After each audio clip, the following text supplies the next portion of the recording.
कहते हैं परीक्षित, मनुपुत्र नभक का पुत्र था नाभाग। जब वह दीर्घ काल तक ब्रह्मचर्य का पालन करके लौटा तब बड़े भाइयों ने अपने से छोटे किंतु विद्वान भाई को हिस्से में केवल पिता को ही दिया। संपत्ति तो उन्होंने पहले ही आपस में बांट ली थी। उसने अपने भाइयों से पूछा, भाइयों आप लोगों ने मुझे हिस्से में क्या दिया? तब उन्होंने उत्तर दिया कि हम तुम्हारे हिस्से में पिताजी को ही तुम्हें देते हैं।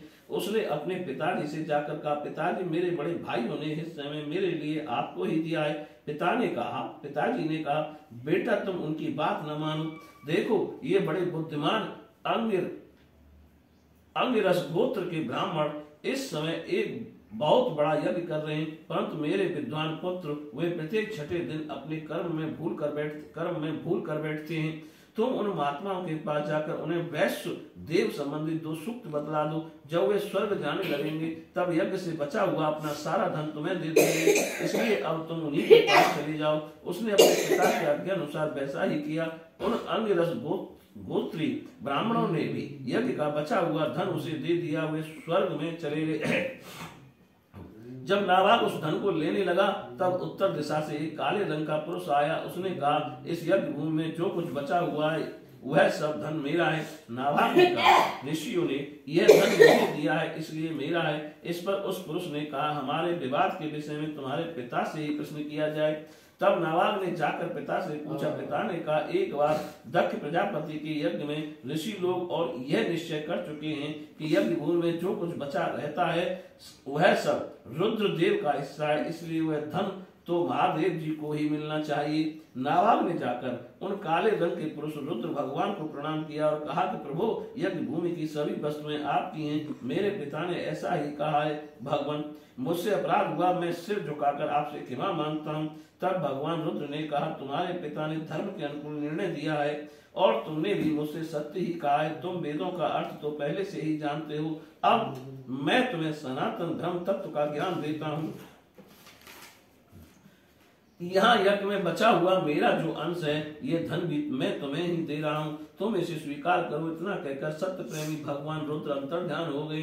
जो मनुष्य प्रातः और सायंकाल एकाग्र चित्त से इस आख्यान का स्मरण करता है वह प्रतिभाशाली एवं वेदज्ञ तो होता ही है, साथ ही अपने स्वरूप को भी जान लेता है। नाभाग के पुत्र वे अम्बरीश, वे भगवान के बड़े प्रेमी एवं उदार धर्मात्मा थे।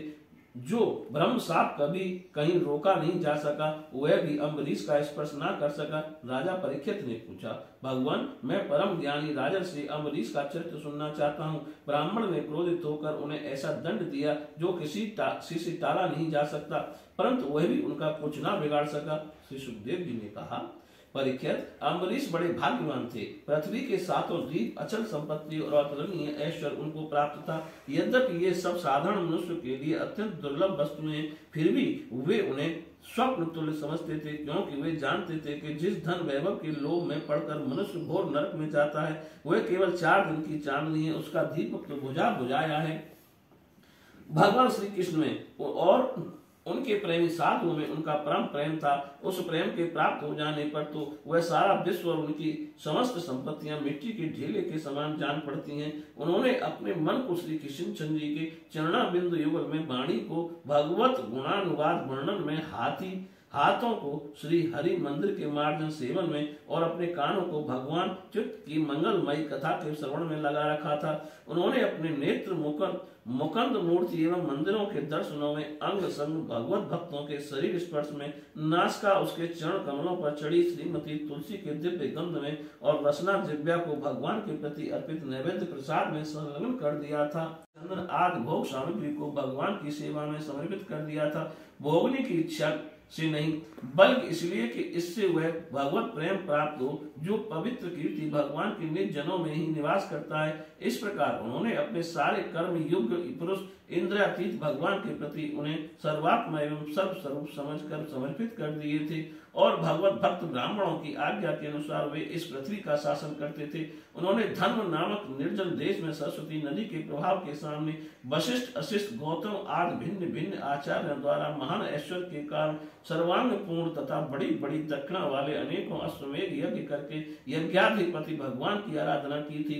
उनके यज्ञों में देवताओं के साथ जब सदस्य और विद्वज बैठ जाते थे तब उनकी पलकें नहीं पड़ती थीं और वे अपने सुंदर वस्त्र और वैसे ही रूप के कारण देवताओं के समान दिखाई पड़ते थे। उनकी प्रजा महात्माओं के द्वारा गाए हुए भगवान के उत्तम चरित्रों का किसी समय बड़े प्रेम से श्रवण करती और किसी समय उनका गान करती। इस प्रकार उनके राज्य के मनुष्य देवताओं के अत्यंत प्यारे स्वरूप की भी इच्छा नहीं करते। वे अपने हृदय में अनंत प्रेम का दान करने वाले श्री हरि नित्य निरंतर दर्शन करते रहते थे, इसलिए उन लोगों को वह भोग सामग्री भी हर्षित नहीं कर पाती जो बड़े बड़े सिद्धों को भी दुर्लभ है। वे वस्तुएं उनके आत्मानंद के सामने अत्यंत तुच्छ और तिरस्कृत थीं। राजा अम्बरीश इस प्रकार तपस्या से युक्त भक्ति योग और प्रजापालन रूप स्वर धर्म के द्वारा भगवान को प्रसन्न करने लगे और धीरे धीरे उन्होंने सब प्रकार की आसक्तियों का परित्याग कर दिया। घर स्त्री पुत्र भाई बंधु बड़े बड़े हाथी रथ घोड़े एवं पैदलों की चतुरंगी सेना अक्षय रत्न आभूषण और आयुध आदि समस्त वस्तुओं तथा कभी समाप्त न होने वाले कोषों के संबंध में उनका ऐसा दृढ़ निश्चय था कि वे सब के सब असत्य हैं। उनकी अनन्य प्रेममयी भक्ति से प्रसन्न होकर भगवान ने उनकी रक्षा के लिए सुदर्शन चक्र को नियुक्त कर दिया था, जो विरोधियों को भयभीत करने वाला एवं भगवत भक्तों की रक्षा करने वाला है। राजा अम्बरीश की पत्नी भी उन्हीं के समान धर्मशील, संसार से विरक्त एवं भक्त परायण थी। एक बार उन्होंने अपनी पत्नी के साथ भगवान श्री कृष्ण की आराधना करने के लिए 1 वर्ष तक द्वादशी प्रदान एकादशी व्रत करने का नियम ग्रहण किया। व्रत की समाप्ति होने पर कार्तिक महीने में उन्होंने 3 रात का उपवास किया और एक दिन यमुना जी में स्नान करके मधुबन में भगवान श्री कृष्ण की पूजा की। उन्होंने महाअभिषेक की विधि से सब प्रकार की सामग्री और संपत्ति द्वारा भगवान का अभिषेक किया और हृदय से तन्मय होकर वस्त्र आभूषण चंदन माला एवं अर्ध आदि के द्वारा उनकी पूजा की। यद्यपि महाभाग्यमान ब्राह्मणों को इस पूजा की कोई आवश्यकता नहीं थी, स्वयं ही उनकी सारी कामनाएं पूर्ण हो चुकी थी, वे सिद्ध थे, तथापि राजा अम्बरीश ने भक्ति भाव से उनकी पूजा की। तत्पश्चात पहले ब्राह्मणों को स्वादिष्ट और अत्यंत गुणकारी भोजन कराकर उन लोगों के घर 60 करोड़ गौएं सुसज्जित करके भेज दी। उन गौओं के सींग स्वर्ण से और ठोर चांदी से मड़े हुए थे। सुंदर सुंदर वस्त्र उन्हें उड़ा दिए थे। वे गौएं बड़ी सुशील छोटी अवस्था की, देखने में सुंदर बछड़े वाली और खूब दूध देने वाली थी। उनके साथ दूने की उपयुक्त सामग्री भी उन्होंने भेजवा दी थी।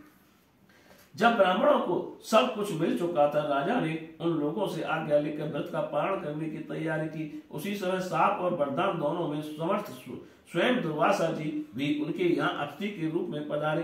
राजा अम्बरीश उन्हें देखते ही उठकर खड़े हो गए, आसन देकर बैठाया और विविध सामग्रियों से अतिथि के रूप में आए हुए दुर्वासा जी की पूजा की। उनके चरणों में प्रणाम करके अम्बरीश ने भोजन के लिए प्रार्थना की। दुर्वासा जी ने अम्बरीश की प्रार्थना स्वीकार कर ली और इसके बाद आवश्यक कर्मों से निवृत्त होने के लिए नदी तट पर चले गए। वे ब्रह्म का ध्यान करते हुए यमुना के पवित्र जल में स्नान करने लगे। इधर द्वादशी केवल घड़ी भर शेष रह गई थी।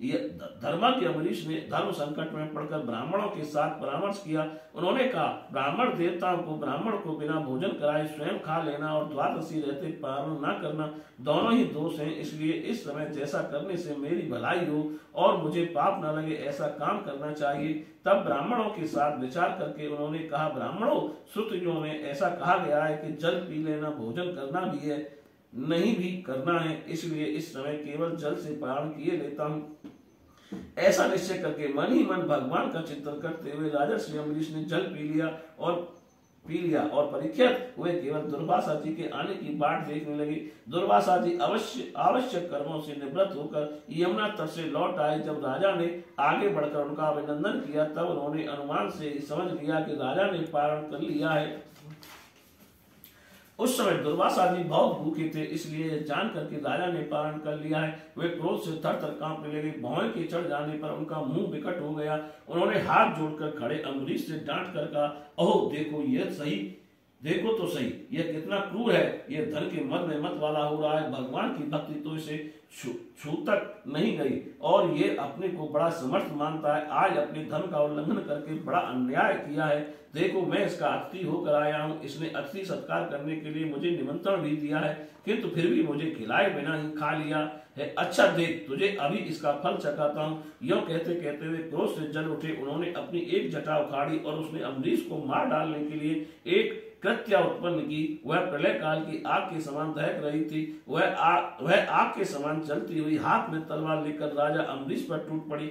उस समय उसके पैरों की धमक से पृथ्वी कांप रही थी, परंतु राजा अम्बरीश उसे देखकर उनसे तनक भी विचलित नहीं हुए। वे एक पग भी नहीं हटे, ज्यों के त्यों खड़े रहे।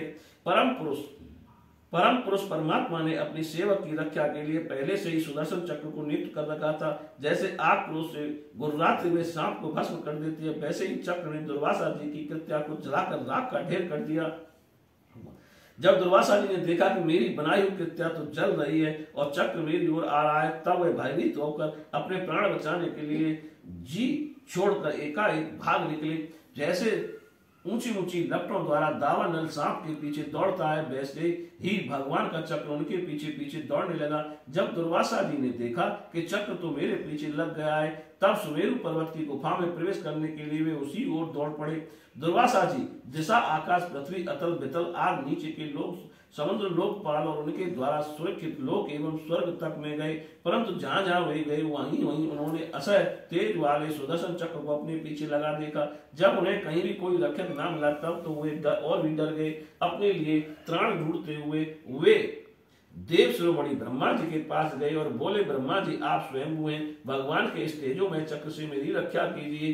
ब्रह्मा जी ने कहा, जब मेरी दो परार्ध की आयु समाप्त होगी और काल स्वरूप भगवान अपनी यह सृष्टि लीला समेटने लगेंगे और इस जगत को चलाना चाहेंगे, उस समय उनके भ्रंग मात्र से यह सारा संसार और मेरा ये लोक भी लीन हो जाएगा। मैं शंकर जी, दक्ष, भृगु, आठ प्रजापति, भूतेश्वर, देवेश्वर आज सब जिनके बनाए नियमों में बंधे हैं तथा जिनकी आज्ञा श्रोधार्थ करके हम लोग संसार का हित करते हैं, उनके भक्त के द्रोही को बचाने के लिए हम समर्थ नहीं है।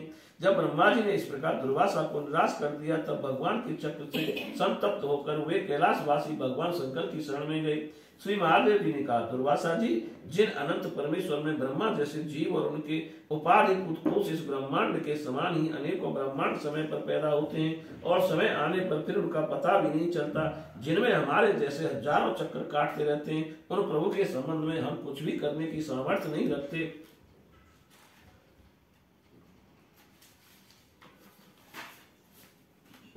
मैं सनत कुमार नारद, भगवान ब्रह्मा, कपिल देव, अपारंतरम देवल, धर्म, आसुरी तथा मारीच आज दूसरे सर्वज्ञ सिद्धेश्वर, ये हम सभी भगवान की माया को नहीं जान सकते, क्योंकि हम उसी माया के घेरे में हैं। यह चक्र उन विशेष विश्वेश्वर सत्र है, ये हम लोगों के लिए असह है। तुम उन्हीं की शरण में जाओ, वे मंगल करेंगे। वहां से भी निराश होकर दुर्वासा भगवान के परम धाम वैकुंठ में गए। लक्ष्मीपति भगवान लक्ष्मी के साथ वहीं निवास करते हैं। दुर्वासा जी भगवान के चक्र की आग से जल रहे थे, वे कांपते हुए भगवान के चरणों में गिर पड़े। उन्होंने कहा, हे अच्युत, हे अनंत, आप संतों के एकमात्र वांछनीय हैं। प्रभु विश्व के जीवन दाता, मैं अपराधी हूँ, आप मेरी रक्षा कीजिए।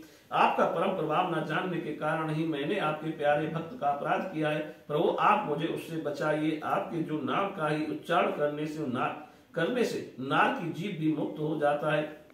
श्री भगवान ने कहा, दुर्वासा जी, मैं सर्वथा भक्तों के अधीन हूँ, मुझ में तनिक भी स्वतंत्रता नहीं है। मेरे सीधे साधे सरल भक्तों ने मेरे हृदय को अपने हाथ में कर रखा है। भक्तजन मुझसे प्यार करते हैं और मैं उनसे। ब्राह्मण अपने भक्तों का एकमात्र आश्रय मैं ही हूँ, इसलिए अपने साधु स्वभाव भक्तों को छोड़कर मैं ना तो अपने आप को चाहता हूँ और ना ही अपनी अर्धांगिनी विनाश रहित लक्ष्मी को। जो भक्त स्त्री, पुत्र, गृह, गुरुजन, प्राण, धन, एक लोक परलोक सबको छोड़कर केवल मेरी शरण में आ गए, उन्हें छोड़ने का संकल्प भी मैं कैसे कर सकता हूँ। जैसे सती स्त्री अपने पतिव्रत से दुराचारी पति को बस में कर लेती है, वैसे ही मेरे साथ अपने हृदय को प्रेम बंधन से बांध रखने वाले समदर्शी साधु भक्ति के द्वारा मुझे अपने बस में कर लेते हैं। मेरे अनन्य प्रेमी भक्त सेवा से ही अपने को परिपूर्ण कृत मानते हैं। मेरी सेवा के फलस्वरूप जब उन्हें सालों के सारूप्त आज मुक्तियां प्राप्त होती है, तब वे उन्हें भी स्वीकार करना नहीं चाहते। फिर समय के फेर से नष्ट हो जाने वाली वस्तुओं की तो बात ही क्या है। दुर्वासा जी, मैं आपसे और क्या कहूँ। मेरे प्रेमी भक्त तो मेरे हृदय हैं और उन प्रेमी भक्तों का हृदय स्वयं मैं हूँ। वे मेरे अतिरिक्त और कुछ नहीं जानते तथा मैं उनके अतिरिक्त और कुछ भी नहीं जानता। दुर्वासा जी सुनिए, मैं आपको एक उपाय बताता हूँ जिसका अनिष्ट करने से आपको इस विपत्ति में पड़ना पड़ा। आप उसी के पास जाइए। निरपराध साधुओं के अनिष्ट की चेष्टा से अनिष्ट करने वाले का ही अमंगल होता है।